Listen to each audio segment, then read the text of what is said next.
Ferry Irwandi versus TNI, akankah berakhir di bui?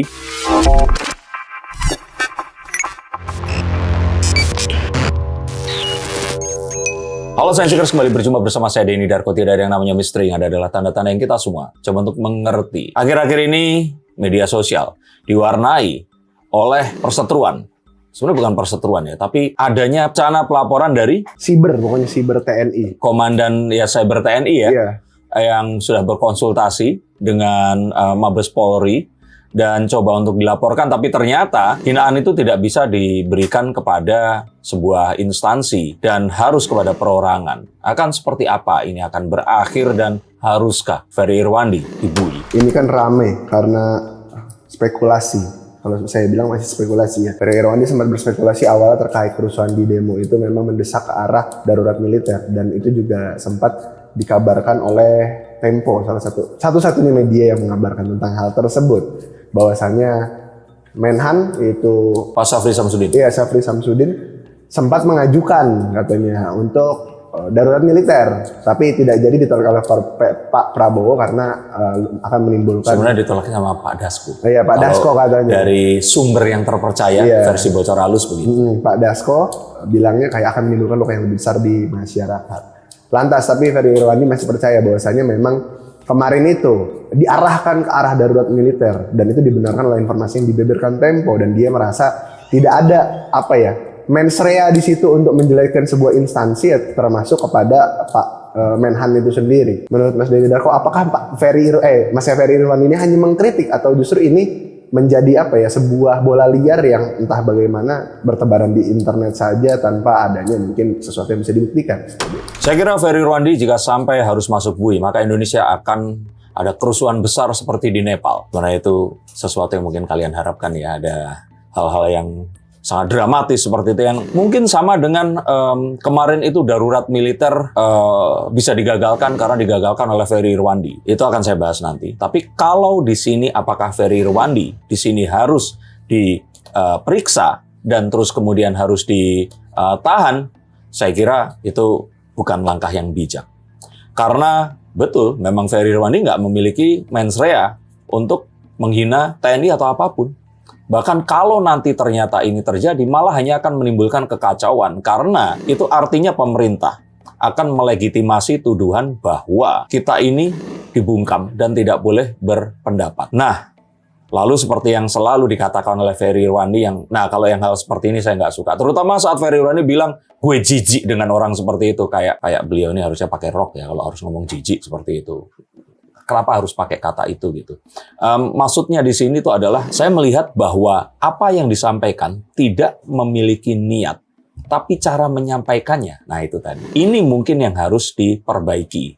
Atau apakah hal-hal seperti tadi itu boleh disampaikan atau tidak? Nah, jadi ingin saya katakan, yang tadi nanti saya akan jelaskan. Jadi siapa yang sebenarnya, kalau ternyata dalam teori ini yang akhirnya menggagalkan darurat militer itu siapa?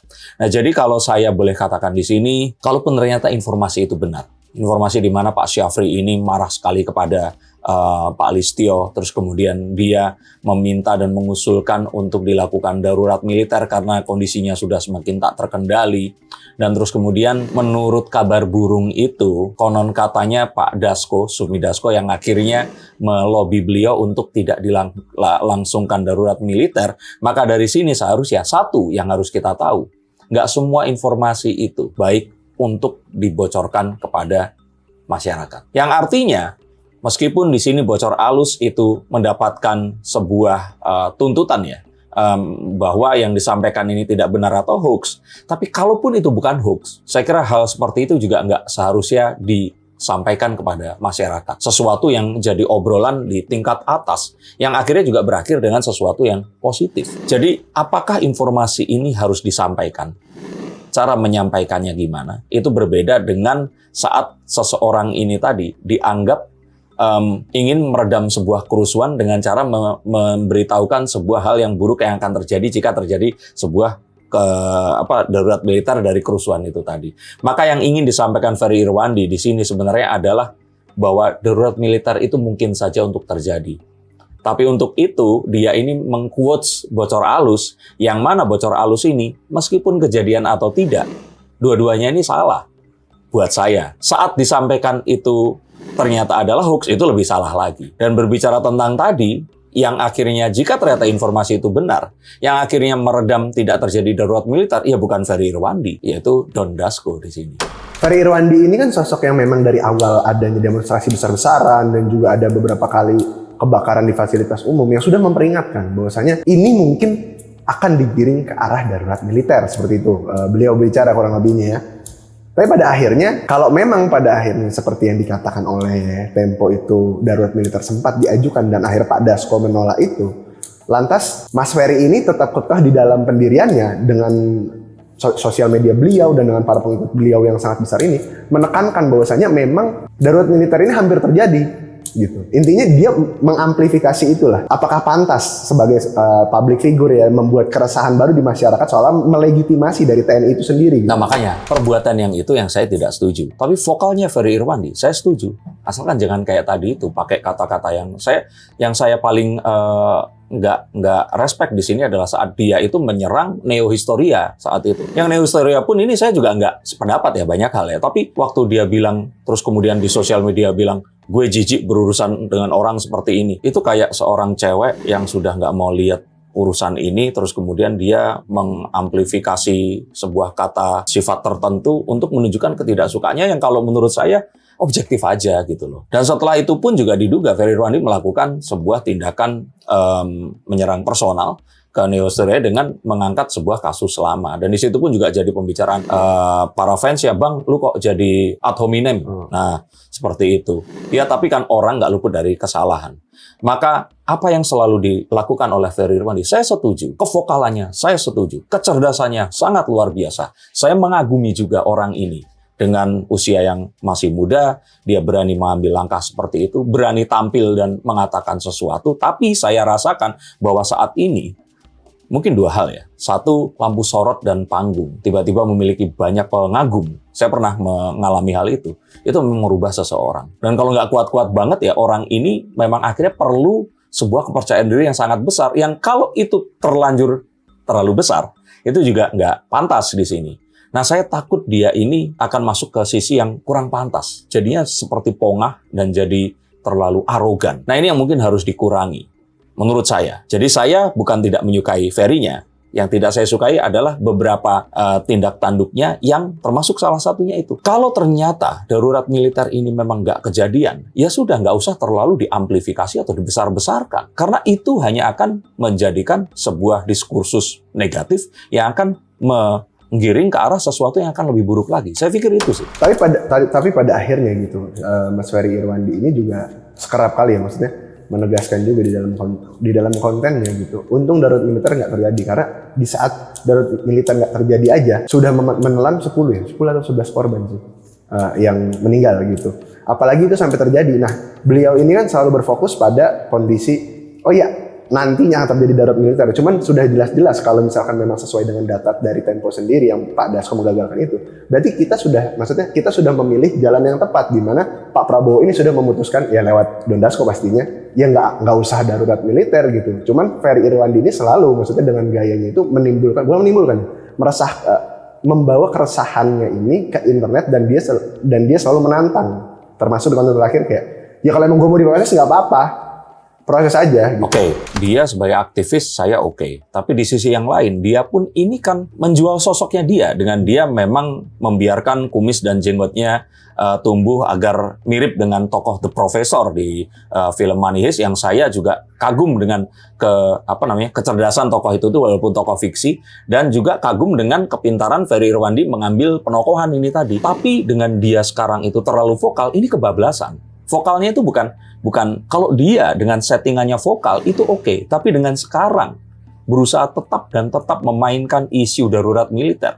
Ini sesuatu yang saya kira ini jadi seperti anak-anak milenial di sosial media yang berdebat tentang satu hal dan dia mempertahankan itu sampai titik terakhir yang konon katanya dulu sekali dia pernah juga berdebat masalah, saya nggak ngerti sampai sekarang. Coba kalian semua yang mengerti Onodera itu apa sih? Saya tuh nggak ngerti gitu. Katanya dulu Ferry Irwandi itu sempat berdebat tentang dua hal yang berhubungan sama anime atau apapun itu, tapi dia akhirnya ada di pihak yang kalah begitu. Tapi kembali di sini saya nggak berusaha menyerang atau nggak suka, karena saya menyukai Ferry Irwandi, saya menyukai kritisnya, saya bahkan lebih suka daripada Panji, walaupun Panji ini adik kelas saya di kampus. Tapi saat ini dia ini terlalu memainkan satu hal yang sangat-sangat sensitif, yang kalau menurut saya, kalau dia mungkin punya sebuah tesis ya tentang darurat militer itu mungkin aja terjadi, kalau saya bilang itu tidak akan mungkin terjadi karena presiden kita sudah militer. Sehingga kalau beliau ingin menggerakkan militer, beliau nggak perlu darurat militer. Dan kalau ternyata ketakutan Ferry Irwandi di sini adalah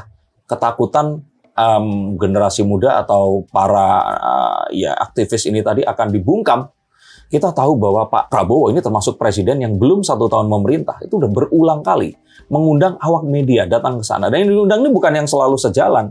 Ada Uni Lubis dari IDN News, ada Nana dari Narasi, dan ada yang lain-lain juga. Kalau Tempo ya jangan ditanya ya. Tapi saya di sini ingin katakan bahwa please lah, stop lah Fer, karena ini sudah terlalu jauh sampai ini harus diangkat. Juga saya agak kurang simpati dengan bagaimana Ferry di situ terkesan di rakyat bersuara berbicara ya, Aiman, dia tuh terkesan menyerang si Sulaiman B. Ponto yang dia katakan bahwa Pak Sulaiman di sini mengatakan ya ini bukan TNI-nya yang salah. Terus Ferry bilang berarti polisi yang salah. Ya bukan polisi yang salah, berarti TNI yang salah. Bukan. Loh berarti TNI dan polisi nggak salah? Oh iya ya memang TNI polisi nggak pernah salah. Itu kan kayak cewek ngambek gitu loh. Di TV nasional gitu. Maksudnya di sini mungkin yang ingin disampaikan di sini adalah mereka berdua ini di tempat, waktu, dan kesempatan yang salah. Dan kalau seperti itu nggak terus satu korps ini salah semua gitu. Jadi Ferry ini seperti terjebak dalam sebuah perdebatan di sosial media yang ditonton oleh para pengikutnya dan dia harus diposisikan selalu menang. Oke, tapi meninjau atau mungkin memikirkan dampak dari perkataan atau mungkin konten Ferry Irwandi juga, yang mana kita tahu ya ada di beberapa UU ITE pun kalau ada sesuatu yang membuat keributan atau kericuhan pada akhirnya itu juga bisa terjerat pidana gitu, yang mana memang seperti yang awal kita bilang ada Dansat Siber Mabes TNI Brigjen J.O. Sembiring sempat juga melakukan konsultasi kepada Polda Metro Jaya di mana beliau menekankan terkait dugaan tindak pidana Ferry Irwandi yang ditemukan dari hasil patroli siber. Oke, ini ada dua hal yang terjadi. Yang pertama, bisa saja ini dugaan saya adalah upaya untuk menegur. Jangan main-main loh. Gue tahu loh semua konten lo. Dan mungkin saja lo nggak tahu semua konten itu nggak selamanya sesuatu yang benar. Diberitakan dan disebarkan, itu akan jadi sesuatu yang berakibat benar juga. Nah, dengan itu kamu harus lebih berhati-hati. Bisa saja ini sebenarnya nggak akan diproses. Tapi ini hanyalah sebuah peringatan. Tapi bisa saja Ferry ini menyinggung satu orang yang sangat berkuasa di TNI. Dan dia, ya tentu saja, sama seperti permasalahan hukum. Kalau orang nggak suka dengan orang yang lain, maka jika ternyata orang ini memiliki resource yang lebih besar, memperkarakan secara hukum aja orang ini nggak akan bisa tidur. Karena akan selalu mikirin permasalahan hukumnya. Yang akhirnya apa? Dia nggak bisa fokus dengan apa yang dikerjakannya. Akhirnya apa? Ya akhirnya apapun itu, mau salah mau benar, akan dikejar salahnya. Nah kalau orang ini terus bersuara, ini kan tinggal nunggu waktu sampai akhirnya ini bisa dianggap, kalaupun ternyata permasalahannya ini bukan permasalahan yang berkaitan dengan sebuah kondisi hukum, bisa saja perbuatan tidak menyenangkan atau menyinggung perasaan gitu. Nah tapi kan kembali lagi, akhirnya kan dua result ini, Ferry ini nggak bisa fokus terhadap perjuangannya yang harus mengawal hal-hal yang ya kita tahu sekarang ini terjadi. Maka saya pikir ya, cobalah untuk berjumpa, ngobrol. Dan ini not Ferry Irwandi versus the world gitu. Enggak, ngobrol aja. Mana yang harus dikatakan, mana yang tidak. Dan enggak semua yang benar itu harus dikatakan dan dikatakan sekarang juga. Dan bukan berarti tidak mengatakan, itu artinya menyembunyikan. Terkadang ketidaktahuan. Ini adalah berkat. Atau mungkin bisa jadi nggak Ferry Irwandi, dan karena ini selaras segaris dengan Tempo ya, Tempo juga dilaporkan ke Dewan Pers kemarin. Ya kan itu kan kayak, ya kita tahu lah ya, kalian semua main sosial media seperti sekarang, kalau kita diserang sama satu orang, kita cari musuhnya orang itu, terus kita berkawan sama mereka. Please. Apakah ini yang disebut sebagai bangsa Indonesia yang selalu tepos liro, ngobrol, berdiskusi, bermusyawarah, mufakat, dan bergotong royong dalam demokrasi Pancasila? Mau sampai kapan kita menganut demokrasi luar yang selalu memperjuangkan logika, hal-hal yang benar selalu benar dan salah ya harus salah. Dan dengan alasan inilah Tan Malaka berakhir hidupnya di depan squad tembak karena dihukum mati di kaki Gunung Wilis. Bukan karena pemikirannya, tapi cara menyampaikannya yang kalau menurut saya saat itu menimbulkan hal-hal yang bisa saja memicu kekerasan. Kita tidak mempermasalahkan apa yang disampaikan, tapi cara menyampaikannya. Dan bukankah itu alasan kalian menjarah barang-barang Syahroni, menjarah barang-barang Uya Kuya, Mas Eko Patrio, dan juga Bu Sri Mulyani? Kalian tidak menyalahkan kecakapan mereka, tapi menyalahkan tingkah lakunya yang salah gitu loh. Apakah para anggota dewan ini juga memiliki mens rea, berniat menghasut masyarakat? Enggak, kalian berusaha untuk memprotes kelakuan orang lain, tapi dalam perjalanannya, kelakuannya pun ini sangat berpotensi memicu adanya kerusuhan. Dan sangat mungkin Indonesia ini kayak di Nepal, mau sampai ke sana. Ya, tapi untuk kalian semua yang bertanya-tanya apakah Indonesia akan seperti Nepal, saya mungkin akan bahas nanti. Yang saya akan katakan tidak, karena di Nepal itu militernya membiarkan. Di sini saat militer ini mencoba untuk mengeksersis banyak sekali skenario. Salah satu skenarionya ini adalah darurat militer. Kenapa semua orang terus kemudian, wah nanti ini kita nggak boleh ngomong nih, nggak boleh vokal lagi, kita nggak boleh ini. Kayak presiden kita itu bukan seorang jenderal. Yang mana Pak Syafri pun ini angkatannya ada di atas Pak Prabowo, tapi sangat menghormati presiden. Tapi mungkin nggak sih pada akhirnya bukan cuma TNI yang mengambil langkah itu, mungkin Pak Prabowo yang akan mengambil langkah menjadikan misalkan kayak banyak juga public figure yang vokal dan bisa aja atau mungkin berpotensi cara penyampaian ini menimbulkan kericuhan nggak cuma di sosial media tapi di dunia nyatanya pun bisa begitu. Bisa nggak mungkin nantinya atau mungkin ada potensi nggak Ferry Irwandi dijadikan contoh gitu, beneran dilaporin nih contohnya nih kalau saya pikir itu nggak bijak. Daripada seperti itu, mendingan dulu Pak Jokowi ini kan sempat ngangkat seperti Belva-nya Ruang Guru, terus kemudian ada seorang model dan juga yang dia itu seorang tunarungu. Nah kan punya nih staf sus yang anak-anak muda nih. Jadikan orang-orang seperti ini staf sus. Tapi staf sus ini bukan untuk membantu presiden, tapi untuk mengkritisi presiden. Jadikan tuh Andovida Lopez, Jovi, ya siapapun yang kritis di sini. Panji kalau mau nggak apa-apa. Jadikan tuh stafsus, kerjaannya apa? Kerjaannya benar-benar mengkritisi presiden. Tapi nanti sebelum itu diumumkan, kita kasih tahu dulu. Ini kalau yang ini di assessment, ini akan menimbulkan kerusuhan, ini akan menimbulkan itu yang harus kita juga pelajari. Kalau untuk media sendiri, maksudnya Tempo sendiri, apakah menurut Mas Denny Darko, Pak Prabowo juga akan mengambil langkah terhadap Tempo? Karena kemarin juga dibilangnya di laporan Dewan Pers karena diduga sudah menyebarkan hoax terkait Menhan yang sempat mengajukan darurat militer tersebut. Tempo ini kan pers ya, dan pers itu memiliki imunitas yang tersendiri, dan pers itu adalah salah satu juga pilar penjaga demokrasi. Dan kalau menurut saya nggak usah untuk dimasukkan, biarkan saja dia seperti itu. Tapi tetap dipagari dan tetap harus diawasi.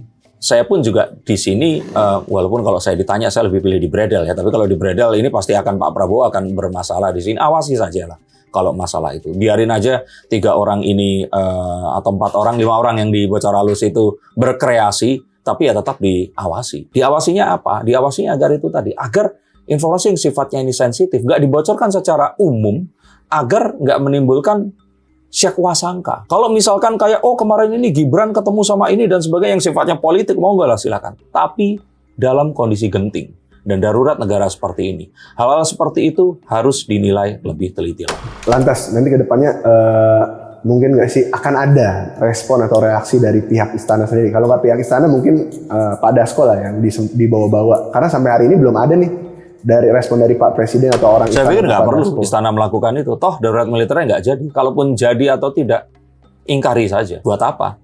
Toh nggak kejadian kan, dan nggak ada buktinya kan, ingkari saja. Nggak akan berakibat apa-apa, karena ini pun ke depan akan semakin mulus, akan baik-baik saja. Dan kita tahu bahwa, dan sepakat dong, bahwa sebenarnya kerusuhan kemarin itu, kalaupun ternyata teorinya banyak orang, oh ini dipicu oleh oknum TNI, yaitu yang memicu, tapi akhirnya membuat rusuh, ini kan sebenarnya adalah proksi asing, yang nggak suka saat Pak Prabowo ke BRICS, yang nggak suka saat Pak Prabowo ini terlalu kencang sama Amerika, dan NGO-NGO yang memang ya kita tahu itu langganan. Makanya salah satu NGO berinisial L yang selama ini menyerang Opung dan sebagainya, ini kan kemarin akhirnya di raid kantornya. Berarti menurut Mas Denny Darko ke depannya ini, Ferry Irwandi tidak akan tersangkut kasus hukum apa-apa dan akan tetap vokal? Sebaiknya jangan, dan biarkan dia vokal. Bahkan arahkan vokalnya. Dan arahkan bukan artinya mengontrol ya, bukan. Tapi maksudnya adalah supply dia dengan informasi ini. Dan minta dia untuk memberikan assessment ini, mendingan kita kasih tahu atau enggak. Dan ada dewan tertentu yang memang mengatur ini. Agar kita tahu saat berita itu diberikan ke masyarakat, hasilnya akan seperti apa. Mungkin ini terlalu naif, tapi hanya itu yang bisa dilakukan. Atau jika tidak, sebenarnya saya dari dulu itu memiliki sebuah idea. Bagaimana jika ternyata sosial media di Indonesia ini diregulasi? Bukan menyetop kayak di Nepal. Tapi bagaimana jika sosial media di Indonesia ini didaftarkan dengan KTP, kartu keluarga, dan paspor atau apapun itu. Dan dilarang menggunakan anonim. Sehingga kita akan bertanggung jawab atas apapun yang kita katakan di sana. Sehingga nggak akan ada lagi kekacauan yang akan terjadi. Nggak akan lagi ada orang yang akan melempar sebuah opini, terus kemudian digulung dan digiling menjadi sesuatu yang akan menimbulkan kerusuhan. Nah, dengan cara seperti itu, saya kira kita akan tetap bisa berdemokrasi secara dewasa. Dan harapannya di sini tentu saja orang pasti akan lebih tertib. Karena mereka akan tahu apa konsekuensi dari setiap hal yang diucapkannya. Bagaimana menurut pendapat kalian? Tuliskan di bawah sini. Tapi apapun itu, jika memang akhirnya ini diproses, ya kita bersama Ferry Irwandi yang tidak ingin ini semua dikriminalisasi. Suara harus tetap disuarakan. Bicara menyampaikannya, kalian kan juga nggak setuju saat anggota DPR ini goyang-goyang kan. Nah, cari cara yang nggak harus, berarti harus santun, harus enggak. Tapi pilahlah apa yang harus dibagikan, dan apa yang berpotensi menimbulkan kerusakan yang lebih, atau kerusakan yang nggak kita akan ketahui, dan hindari menyampaikannya, jika memang itu sangat mungkin terjadi. Terima kasih, sampai jumpa, dan salam.